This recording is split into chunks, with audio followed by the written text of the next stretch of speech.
Okay, I'm definitely going to edit this first bit out, so I'm not going to care too much. Yeah. Yeah, you think me sitting there and screaming and going, ah, no, no, no, no, is great? Yeah. All right, well, you realize you're the only ones who are going to get to hear this. I'm editing all this crap out. All right, keep it in. It is so amusing. I think it's the best part of the lesson. That makes me sad, Miranda, that you think that my screaming at the beginning is the best part of the lesson. I did not. You did. Well, she didn't experience the rest of the lesson. Yeah. Oh, that's true. That's true. You didn't experience the rest of the lesson yet. Who knows? This one might get really good. We'll see. So in any case, yeah, you know something? I might keep this in there. You might sit there and be like, oh, I'm ready for the video lesson. And then blah, the first 5 minutes are just random screaming and words. So there we go. Okay, the critical part of this lesson is dealing with a word problem here. You're going to be dealing with word problems a lot in this class, so we're going to go over how you should tackle them. Okay, again, the Google Slides at least will. It's kind of up, but it'll be even better by noon. I will have even more information for you. But okay, now my mouse is gone. Oh, there it is. Okay. In any case, like I said, probably going to edit out all these Daft bits. All right. Yes, I know you want me to keep them. The dimensional analysis word problem.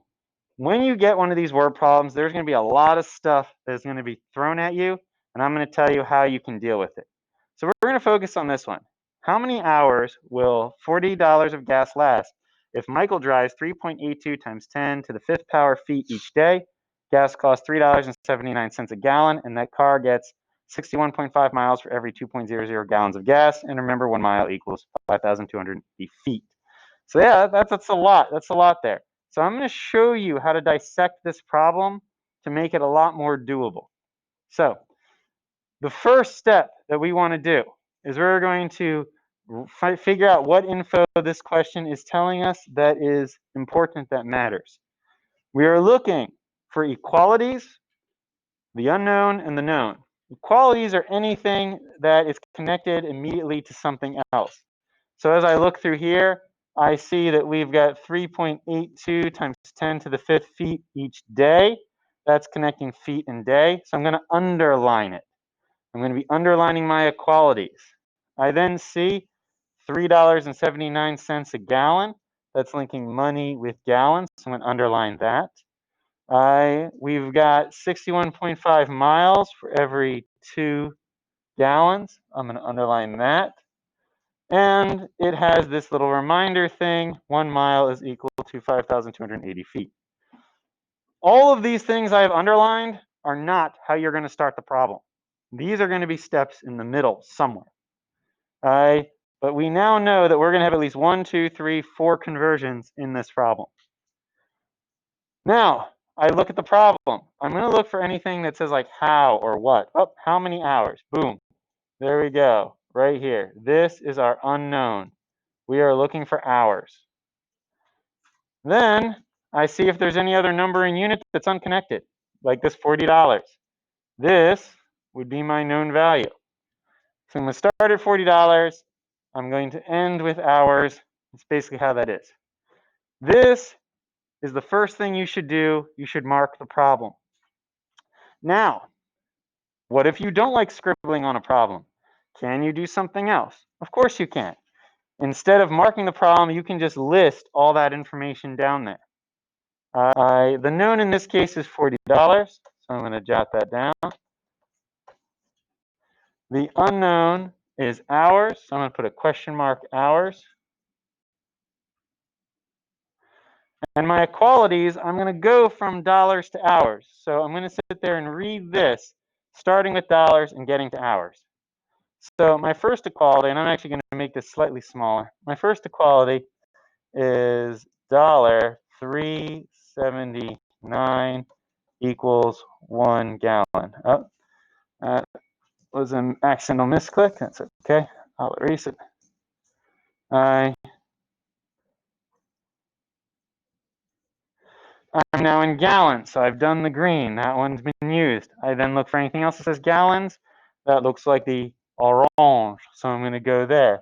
The orange says I've got 2 gallons is equal to 61.5 miles. Okay, now I've got miles. I've got my pink purple thing of 1 mile is equal to 5,280 feet.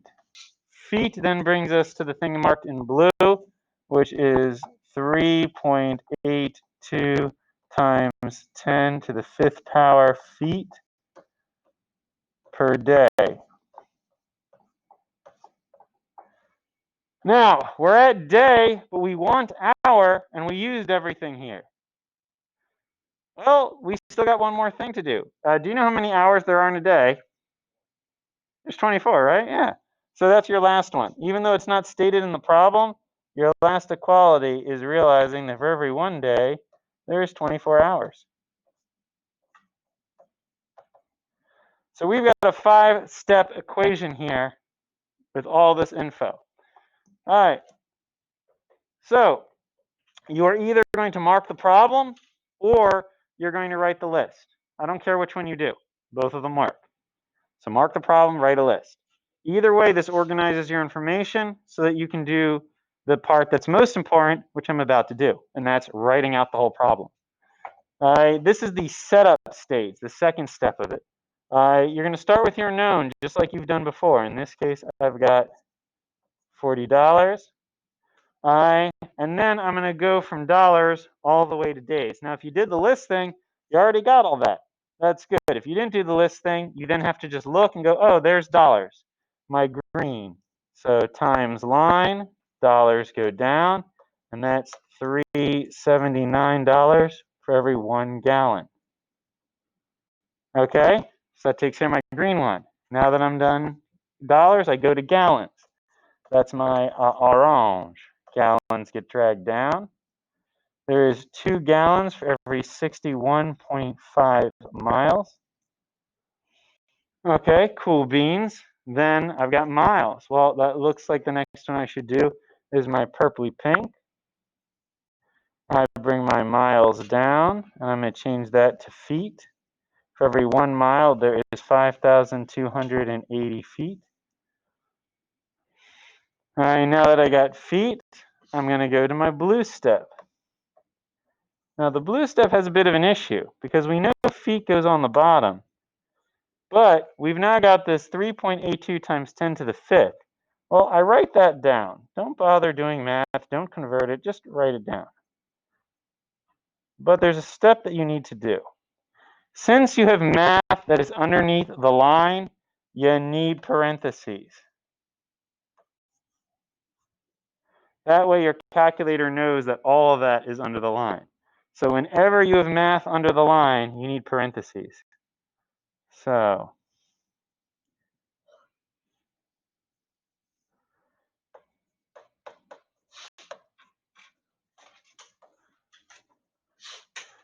for math on the line, you always need that. Now we're going to go from feet to day. So that's per every 1 day. And then we go to our days to hours, our last one. So we bring day down, hours up top. For every 1 day, there is 24 hours. 5 steps for this problem.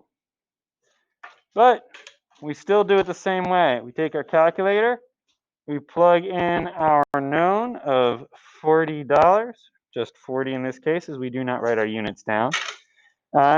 We divide anything on the bottom. If you remember from earlier lessons, multiply top, divide bottom. Real quick though, I like to do it of, multiply, divide, multiply, divide, multiply, divide, multiply, divide, multiply, divide.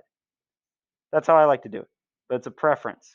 Other people like to do multiply, multiply, multiply, multiply, multiply, divide, divide, divide, divide, divide. Both of them work. As long as you multiply the top, divide the bottom, you're good. Yes. You wrote 3.85 Thank you for catching it. It says 3.82. Got you. An excellent catch. Yeah, the 5's over there. Thank you very much for catching it. And that's Francis? Well done, Francis. Enjoy your extra credit point. Thank you. So here we go. Yeah, remember correcting me. That's how it works. I'm human. I make mistakes. So $40. I divide by 3.79. I ignore the 1 because divide by 1 times 1 doesn't do anything. So I'm going to ignore that.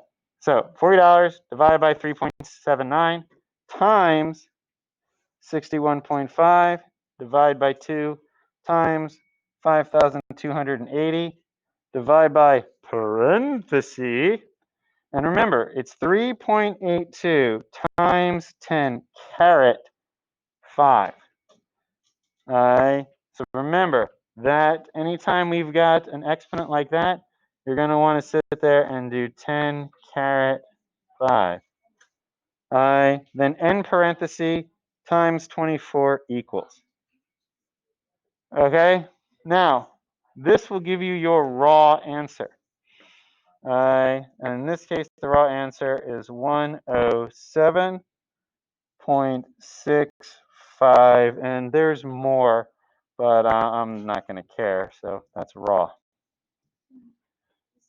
Now, yes, this should be hours.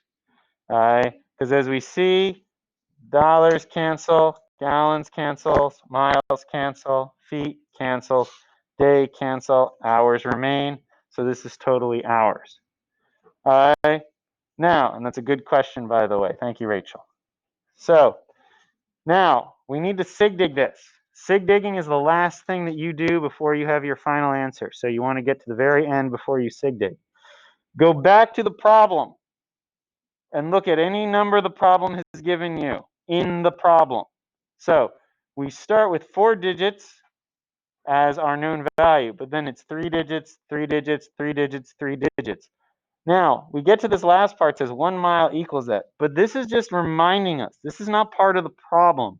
It's reminding you of something that's on your conversion page. This is not part of the problem. This is just letting you know something that you'll probably need. So for sig digs, this doesn't matter. Just remember, what matters is what's in the problem. So you've got 4, 3, 3, 3, and 3. We go with the lowest one, which is 3. So even though we started with 4, we had 3 be our lowest one, so this goes to 3. So 3 digits, the 6 does indeed round up to 7, which means my final answer is 108 hours, which is about 4.5 days. So there you go. That is dimensional analysis word problem. Do you have any questions for me? Doesn't matter that you start at 40. What matters is you look at the problem. So when you're done, go back to the problem. Look at all the digits the problem gives you, because that's your data. And you want to get the least number of digits because it's all multiply, divide. Now, we started with 4 digits, but then we had 3, 3, 3, and 3. Now over here, you might get confused because 1 mile is 1 digit. But this is not part of the problem. It's reminding you of something that you should know. So it's considered an absolute. So that's why that one doesn't matter. Another thing to watch out for is if something is written as a word. So like if 10 is written T-E-N, that means it's 10 but has infinite significance. So it counts as like 10.0 to infinity. If it's written as numbers, it will matter. And you'll see that in the sample problems there. So that's an excellent question. Thank you very much. Do we have any more questions on this before I move on? Go right ahead. Problem like always has like written numbers, like with actual words, like what would the significant digits be? So all of the numbers were written out. in that case, you have no freaking idea. It will either tell you as like a little sidebar or it won't happen. You should always have at least one written number. Now, it could come from another problem. Like that's another place. Sometimes another problem, like the problem mentions another one, that's a different beast. But you will typically have a number. In fact, you'll typically have many numbers. And you just pick the lowest sig dig among them all, boom, and you round at the very end. The last thing you do is round. All right, good question.